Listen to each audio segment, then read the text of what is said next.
Nous partons maintenant pour la Côte d'Ivoire. On va s'arrêter longuement sur un communiqué d'Amnesty International appelant à la libération des détenus interpellés qui exerçaient leur droit de réunion pacifique pendant la période électorale. L'ONG dénonce des arrestations sans fondement et des procès inéquitables. Bonjour à vous, Julia Guggenheim. Vous êtes notre correspondante en Côte d'Ivoire. Vous avez vous-même mené une enquête qui sera prochainement publiée sur le site de France 24. D'abord, de quoi parle-t-on? Qu'en est-il?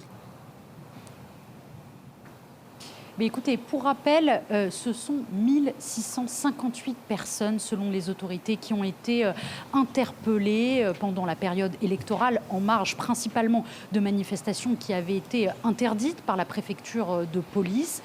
Alors, pour Amnesty International, si ces arrestations sont sans fondement, c'est principalement pour deux raisons. D'abord, l'ONG affirme qu'une partie des personnes qui ont été arrêtées ne participaient pas, n'avaient pas l'intention de participer à ces manifestations. Elles étaient simplement au mauvais endroit, au mauvais moment, à proximité des lieux des manifestations. C'était de simples passants, nous dit l'ONG. Alors c'est le cas d'un prisonnier avec qui j'ai pu parler, qui a été condamné à 3 ans de prison ferme pour trouble à l'ordre public. Il est actuellement détenu au pôle pénal d'Abidjan. Il m'a expliqué qu'il se rendait au travail quand il a été interpellé et que les preuves qu'il a tenté de fournir à la justice n'ont pas été jugées recevables. L'autre raison qu'avance Amnesty International pour dénoncer des arrestations sans fondement, c'est le fait que c'est l'interdiction même en fait de ces manifestations par la préfecture de police qui, d'après l'ONG, serait non conforme au droit international. D'après eux, il n'y a pas de raison valable qui puisse empêcher aussi longtemps les citoyens d'exercer leur droit pacifique de réunion. Et est-ce que le ministère de la Justice a répondu, Julien ? Oui, bien sûr, ils ont répondu par un communiqué écrit dès le lendemain du communiqué d'Amnesty International. Ils ont affirmé, je les cite, que les personnes évoquées dans ce communiqué, donc celui d'Amnesty International, ont été régulièrement poursuivies, jugées et condamnées après avoir bénéficié de l'ensemble des garanties d'un procès équitable. Et ils ont rappelé que les personnes qui espèrent obtenir une libération devraient plutôt s'adresser aux cours d'appel plutôt qu'aux autorités ivoiriennes, comme le fait Amnesty International. C'est une manière, on le comprend, de montrer que cette affaire est uniquement judiciaire et non pas politique. Et pour l'opposition, en revanche, c'est éminemment politique, justement. Oui, absolument, il faut le souligner, le parti, le PDCI de Tidjane Thiam et le parti de Laurent Gbagbo, le PPACI, communiquent énormément sur le sort de ces prisonniers, qu'ils considèrent comme des prisonniers politiques. D'ailleurs, le parti de Laurent Gbagbo prend en charge les frais d'un très grand nombre de détenus. Ils ont mis à leur disposition un pôle d'une dizaine d'avocats. Il y a aussi des aides financières, des apports en vivres et des repas qui leur sont apportés. Pour comprendre, il faut rappeler le contexte. Les deux principaux leaders d'opposition avaient été leur candidature avait été retoquée par le Conseil constitutionnel et ces partis avaient appelé du coup à l'époque leurs partisans à se mobiliser contre cette décision dans la rue.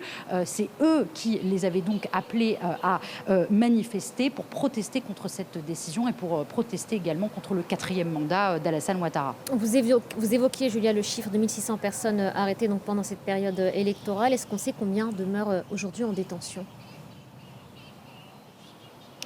J'ai posé la question au parquet qui n'a pas répondu à mes sollicitations sur justement le détail entre les personnes qui ont déjà été jugées, les personnes qui sont en détention provisoire, le nombre de personnes précis encore en détention. Ce que je peux vous dire en revanche, c'est que les avocats de l'opposition ont identifié sur les 1600 personnes 1093 prévenus dont ils assurent la défense. Sur ces 1093 détenus, il y en a 600 qui ont déjà été jugés en comparution immédiate lors de procès qui se sont tenus au mois d'octobre et au mois de novembre. Sur ces 600, les 2 tiers ont été jugés coupables, condamnés à 3 ans de prison ferme pour trouble à l'ordre public. 1 tiers, donc 200 personnes, ont été libérées. Il reste par ailleurs des centaines d'autres personnes qui sont donc en détention provisoire. Les enquêtes sont en cours et les instructions ouvertes contre eux concerneraient, d'après les avocats, en tout cas principalement des crimes, cette fois-ci, non pas des délits, des crimes comme le complot contre l'autorité de l'État ou encore des actes terroristes. Et parmi ces personnes détenues, 3 femmes enceintes au moins, Julia, d'après Amnesty International, qui s'inquiètent des conditions de détention de ces futures mères. Oui, absolument. L'ONG s'est inquiétée des conditions de détention de ces femmes enceintes qu'elle considère comme peu propices au bon déroulement de leur grossesse. Certaines d'entre elles ont dû dormir par terre au début de leur détention. Elles n'ont pas eu la possibilité de voir leur famille. Alors, ce sont des accusations que le ministère de la Justice a une fois de plus balayées, affirmant que les conditions, qu'il n'y avait pas de femmes enceintes qui étaient en détention dans des conditions non propices au déroulement de leur grossesse. Ils ont balayé ces accusations et puis ils ont même dénoncé la discrimination que selon eux fait Amnesty International en ne s'intéressant qu'au cas des 3 femmes enceintes détenues dans le cadre des troubles électoraux, alors qu'il y aurait en Côte d'Ivoire, selon les autorités, encore une fois, 8 femmes enceintes détenues dans tout le pays. Merci beaucoup, Julia. Julia Gounam, correspondante de France 24 en Côte d'Ivoire. C'est avec vous qu'on referme ce rendez-vous Afrique.